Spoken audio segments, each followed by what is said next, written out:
आज education bill pay चर्चा होनी थी, जो फी रेगुलेशन के लिए लाया गया था, वो एक तरह से नहीं हो पाई सेशन एक्चुअली आगे। भारतीय जनता पार्टी दिल्ली के लोगों के मुद्दों पर चर्चा नहीं करना चाहती है, वो चर्चा से बच रही है।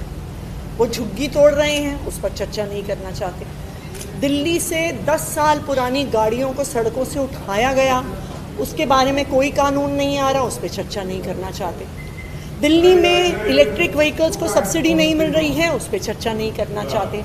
दिल्ली में वाटर लॉगिंग हो रही है, उस पर चर्चा नहीं करना चाहते। अब तो जो बिल जिसके लिए सेशन बुलाया गया है, उस पर भी चर्चा नहीं करना चाहते। सेशन 2 बजे शुरू हुआ, 4:30 बजे तक चला।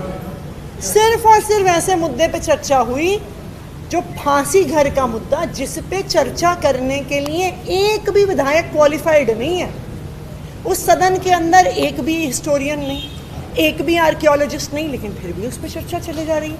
तो ये बिल्कुल साफ है कि भारतीय जनता पार्टी दिल्ली के मुद्दों पर चर्चा करने से भाग रही है। लेकिन मुख्यमंत्री ने कहा कि आप लोगों ने लोगों की भावनाओं के साथ खिलवाड़ किया है, जहाँ पे फांसी करनी चाहिए एक छोटी सी, उनको क्या पता, छोटा सा भवन था। जब वहाँ पे कोई हिस्टोरियन ही नहीं बैठा, जब कोई आर्कियोलॉजिस्ट ने फोरेंसिक रिसर्च नहीं करी, तो आप कैसे ऐसी स्टेटमेंट दे रहे हैं?